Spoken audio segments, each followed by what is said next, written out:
Welcome back to our discussion of possible solutions to the Middle East conflict, particularly the idea of a binational state with citizenship and equal rights for both Palestinians and Israelis without regard to ethnicity or religion.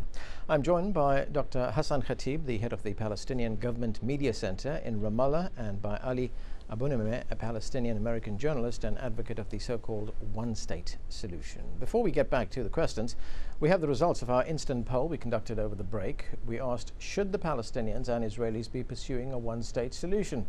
51% said yes, that is the way to go. 49% said no, the two-state solution is still viable. Of course, this is not a scientific survey, but those results there show a pretty inconclusive result on the way people are divided about the one-state to two-state solution. I want to get to the phones right now. We have Bassam, who's been waiting for some time in Montreal to talk to us. Bassam, go ahead. Hi, how are you, sir? Good. Go ahead with your question, please. Hi, your guest. I know Mr. Khatib, and very well. I'm from Ramallah. And I want to ask Mr. Khatib one question. He's one of the leadership. And I've always been supporter of Fatah, but I want to ask Mr. Khatib. And I know you, Mr. Khatib, from 1970 and until 1986. I left in 1986. Go ahead with your question. And I want to ask you a question, a very good question, and please give me an answer. We need what you take in Mr. Abbas take in Goldstone report. That's what the basic question. I think we need a leadership to present all the Palestinian people. Okay, Bassam, we've got a really bad telephone line here, but I think I heard your question. You want to know about the Palestinian Authority's response to the Goldstone report. Let me put that to Mr. Khatib. Why has the Palestinian Authority supported the idea of a postponement of a UN vote on that report, Mr. Khatib? Well, it has been agreed that that was a mistake. When the PLO has issued a committee to try to look into how and why and who is responsible for this mistake. But on the other hand, the Palestinian Authority is reversing the process. And now, at the moment, there is discussions going on in the Human Rights Committee in Geneva to try to make it up for the previous opportunity that was missed. We're all joining forces here, officials and NGOs, in order to gather as much support as possible. And we're all hoping that we will succeed in ensuring the adoption of this recommendation of Goldstone's committee by the UN Human Rights Council. Okay, let's go to Abu Abinimeh in South Bend, Indiana. We've received a question here for you from Andrew in Florida, and he wants to know, how would the ownership of the land be handled in a one-state? Well, that's a very good question.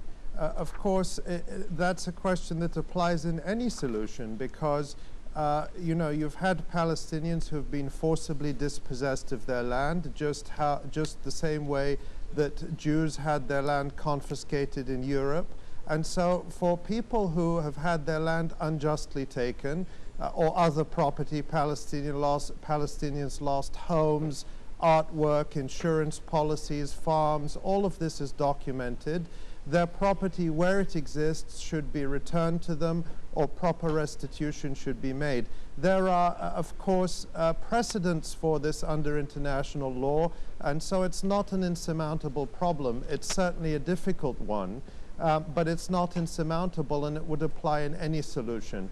But under a single state, whether it is a sort of confederal, consociational, unitary, binational, whatever you want to call it, I think you have to have equal rights for people, so that you can't have land that's for Jews only. Right now in Israel, there are vast areas of land where effectively, because of the laws and regulations that are in place, only Jews can live in it.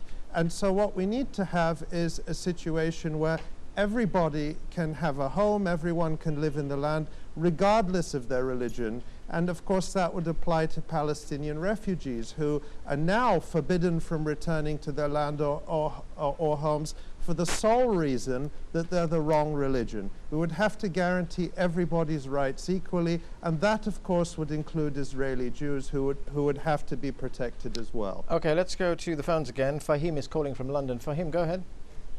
I've got a question for both of the guests. It's regarding the two or one state solution. The question is, even if you have a one-state solution, say one state, all agree on one state, and then the Israelis would ask the Palestinians that the Israelis have got few children in each family and Palestinians have got high birth rate. Wouldn't they be asking who's going to be feeding them? Again, if you have got two-state solutions, the Palestinians themselves, how would they survive? How would they feed this? Is it not time for the Palestinians to look inside and sort this problem and then move forward? Because if they are making this case and moving forward... I'm sorry to interrupt you, but we just have a minute left. I want to put that question to Mr. Khatib.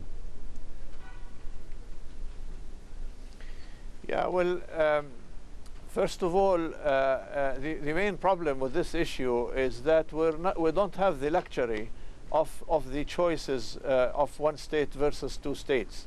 I think that the choices are either either two-state solution or a continuity of the conflict, a continuity of the occupation, a continuity of some kind of apartheid situations, a continuity of the Israeli manipulation of the situations in the Palestinian territories.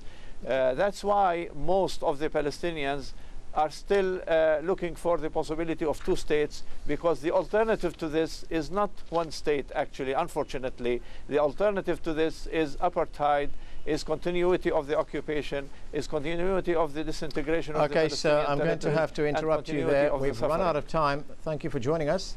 Thanks to both our guests for joining us, and thank you for watching. Remember, you can follow the show on Facebook and see what we're up to there.